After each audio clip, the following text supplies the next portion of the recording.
Many people still believe that Cape of Good Hope is the southernmost tip of the African continent, but the title belongs to Cape Agulhas, the inconspicuous rocky headland about approximately half a degree of latitude, which is about 55 kilometers, 34 miles further south than the Cape of Good Hope. And a quick look at the map clearly illustrates the point. It is more to the south than anything else in Africa. And I want to see it, so let's go. We do have some distance to drive. Peaceful and tranquil, away from the busy Cape Town, spending one day in Cape Agulhas is one of the best things to do in South Africa, or so they say. Great fishing there, and I have no reason to doubt it. There is a small village, actually they call themselves a town with about 500 permanent residents. And this is the place, the Cape Agulhas. And yeah, the lighthouse, the second oldest working lighthouse in South Africa. It dates from 1849, I think. Some 150 ships lay scattered along the South African coast, many due to treacherous Agulhas Reef. It is in memory of the countless lives lost and to warn passing ships of the pending danger that the Cape Agulhas Lighthouse was designed and built. It was declared a national monument some 50 years ago. So let's read what they have here. The southernmost tip is an iconic regional and an all-African destination. The monument designates the tip as the official meeting place of the Atlantic and Indian Oceans. The iconic dimension of the southern tip lies in its natural beauty and isolateness.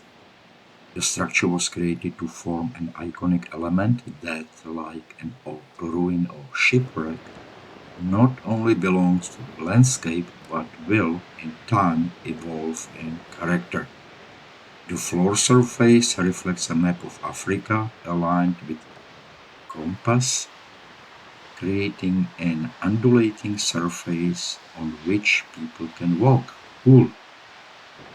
The map is 18 meters from north to south. The raised profile is hand sculpted in reinforced concrete and stained with metal powders to achieve the aged oxidized colors and textures that indicate the vegetation and topographic features. The main directions of north, south, east, and west as markers are made of thick solid steel plates rusting to imitate shipwrecks along the coast. So, here we have it, and it's pretty cool. So now we are almost at the southernmost point of South Africa. If you imagine that you could fly in straight line from here, you would reach South Pole. Of course, it's not that simple. And on the right side is the Atlantic Ocean, and on the left is the Indian Ocean. So this is where the two oceans meet, and as the water comes and mixes here, those waters are full of nutrients. So this place is also known as a very good, actually the best place in South Africa for fishing, which is not really surprising. And people do come here to fish, I was told. And in the village there is a couple restaurants that serve fresh seafood. And of course, what else would they serve, right? If this is the most famous fishing place in South Africa. But people do come here also for solitude, and people like me come here to see the southernmost point. And when I talked to the folks in the village, actually I asked them how come there are so many houses that kind of look I would say upscale.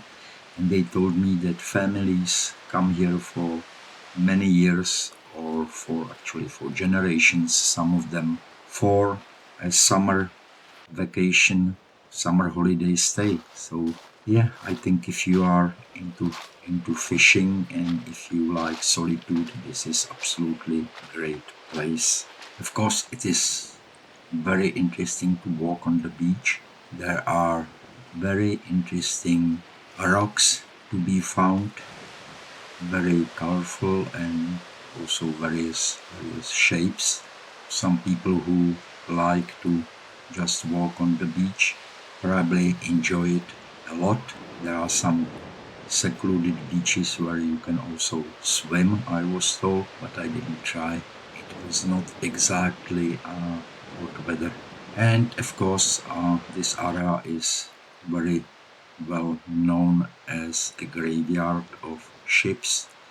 I think there were more than 150 shipwrecks or are underwater over the last century or couple centuries, I think.